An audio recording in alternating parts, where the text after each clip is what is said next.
Todd, are you there? He's gone.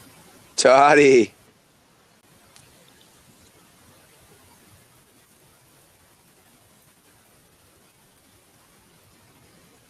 Todd says, I'm here.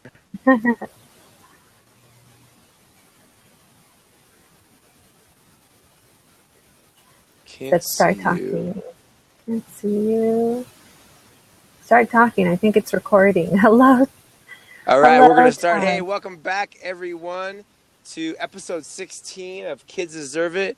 We've been enjoying our weekly conversations with all the game changers in education. We got so many things going on with Kids Deserve It right now. A couple partnerships that we've announced this week, partnering with the Eric Wall Foundation. You can check out our latest blog post on our blog about that. Please let all your educator friends know about that. You can use the Kids Deserve It code to download some free content from Eric. My name is Adam Welcome. I'm an elementary principal in Danville, California. We can't see Todd right now. We're both on our phones. Todd is an elementary principal in Navasota, Texas. And today our special guest, Rosa Perez Isaiah. Rosa, can you introduce yourself? Hello, everybody. Rosa Isaiah. And my screen is looking a little loopy there, but I am an elementary principal in the South Bay in California. This is my 22nd year in education, so I've been doing this for a while, and I love it. Wait, you're in the South Bay? Where are you? I thought you were in Southern California. Southern California, sorry. Oh, okay. Because I'm like Yes. East Bay, like Bay Area. So No. awesome. Well, so you did a little intro about yourself, Rosa, but for those of you who don't know who you are and kind of what you're all about, like 22 years in education, what else? Tell us about yourself. Yep. Let's see, 22 years in education.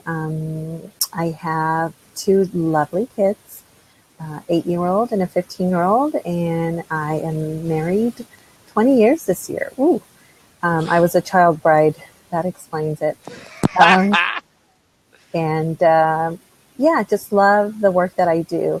I grew up in poverty. I'm an English learner. I came here from another country when I was 4 years old. So education really changed my life. Teachers changed my life, and that's why I'm here Nice. today. Nice. How long have you been a principal, Rosa? This is my 4th year. Sorry, I had to think about it. Four and Nice. a half. Mm-hmm. Nice. So is it easier your fourth year? This is my sixth as an admin, and I feel like it's easier sometimes because you know more, but then sometimes that first year you don't know as much, so it's almost Mm-hmm. easier in some senses, like what do you think? You know what? The first year was tough, just physically. I worked at the district office as coordinator of federal and state programs for a few years prior, and I was just exhausted. The second year, the first year isn't so bad because you don't know what you don't know. And then the Mm-hmm. second year, you know, oh my goodness, this is what I need to get done. And so Sure. now I would say it's easier because I've worked really hard on school culture, and that's half the battle.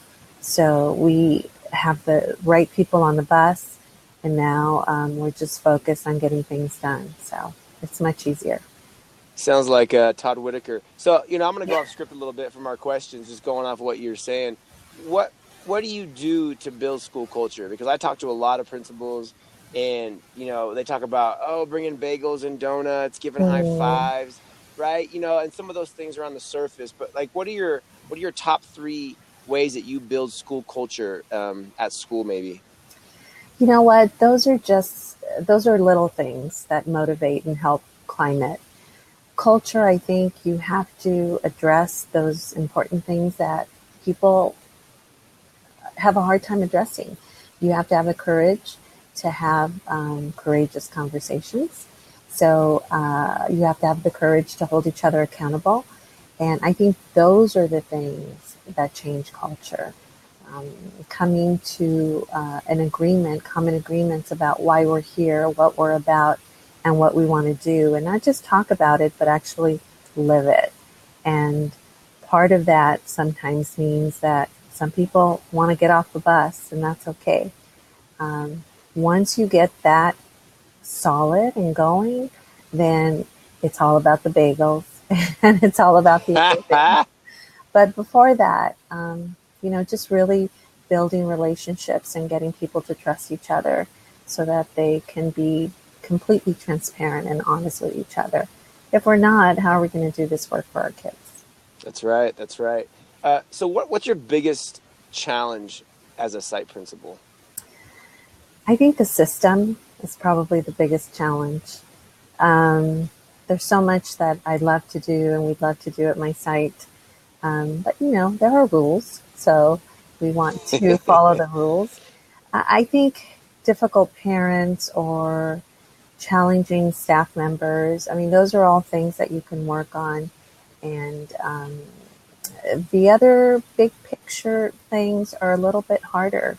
So sometimes we just have to remember that we're doing everything we can with what we have for our students, all students right now, and just kind of the noise is just noise, and try to keep everybody motivated, engaged, and focused, because it's very easy to lose focus and get caught up in the stupid stuff. Sorry. So no. Hey, I love it. It's real. So talk about the system, because I was talking on a Voxer group the other day about that, and trying to figure out, like principals. I talked to so many principals, and I know that you're very connected. The principals, we can only do so much, right? So is it like school boards that we need to infiltrate? Is it the state? Like I kind of feel like Sacramento is like my next stop, because really like the political machine, and those people are the ones that like, hey, let's show you what's possible. You don't know what you don't know until you've seen it and seen it done. And it's the system's huge. Like, what do you think is the crux that we can, like, as leaders, as site leaders, kind of change to make a change? Well, I mean, yeah, that's a tall order. I think we have to get those people in Sacramento on board. But how do we do that? We have to be noticed. So being a connected educator, being connected is the best way to showcase all of the great things that you are doing for students. And that includes the success stories with students with disabilities, English learners, historically marginalized students. If we don't share those stories and we don't get people to pay attention, then things won't change. We won't get the services that we need. We won't get the fiscal resources that we need to continue to contribute and create programs for our students. So using social media as a leverage to get the attention of those people in Sacramento, and then getting people like you in those positions who are who have lived it and understand it. I think there is a huge difference. Wait, you want me to go to Sacramento? Sure, why not? Yeah. You said that was your next stop. I'm 45 minutes. Yeah, I can talk to my wife. Well, I just think we don't talk about it enough. We get so consumed by the work that we don't take the time to say, hey, look at what's happening at this site, or look at what's happening at our district. We are closing achievement gaps. We are creating opportunities. So take a look. Let's share with everybody. Sure. Okay, so social media, you said something that kind of caught me. No matter what people think, Twitter, unfortunately, is dying. I mean, they've lost 40% of market share. Yes, educators are still there. So I've gone to Instagram this year and absolutely love it. I'm thinking about starting a Snapchat with my families. What is your go-to social media as a principal with your community? I'm curious. That's a great question. Believe it or not, we are in the dark ages and just embarking on that journey as a district. I use social media quite a bit, ask my teachers, and getting them engaged and involved and sharing as much as I can. We just recently got an app in our district and set up a Twitter account, Instagram account, Facebook account for our families, but just trying to reach out in different ways. The kids are way ahead of the game, and many of our families, although the district is a Title I district and We have about 78% free and reduced lunch. Almost 100% of our families have phones, There you go. smartphones. So Hmm. it's a great way to reach out to our families. So as a district, we're getting there very slowly. I read that article about Twitter today, and that was a bummer.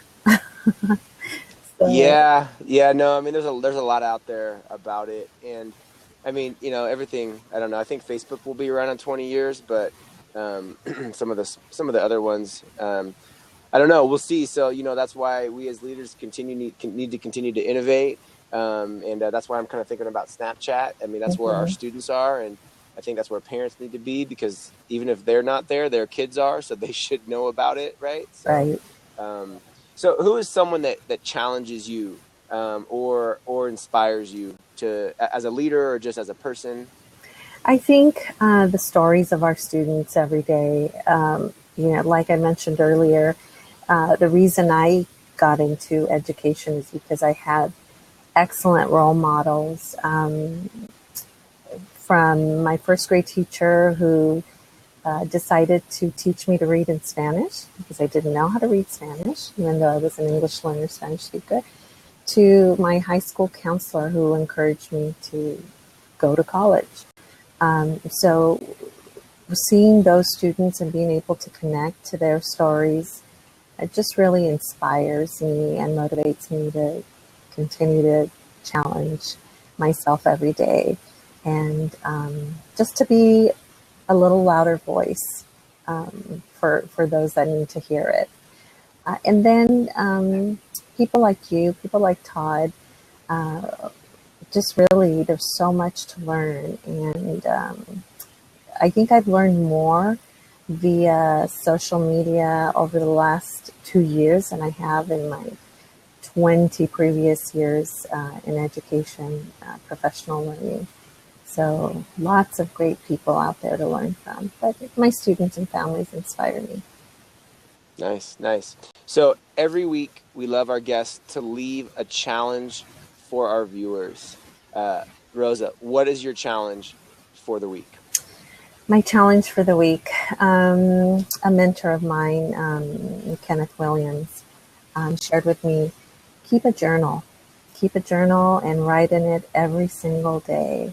I try to do that at work every single day. And so when I'm having a rough day, I write in my journal. When I'm having a great day, I write in my journal. And when I get special notes, stick those in my journal.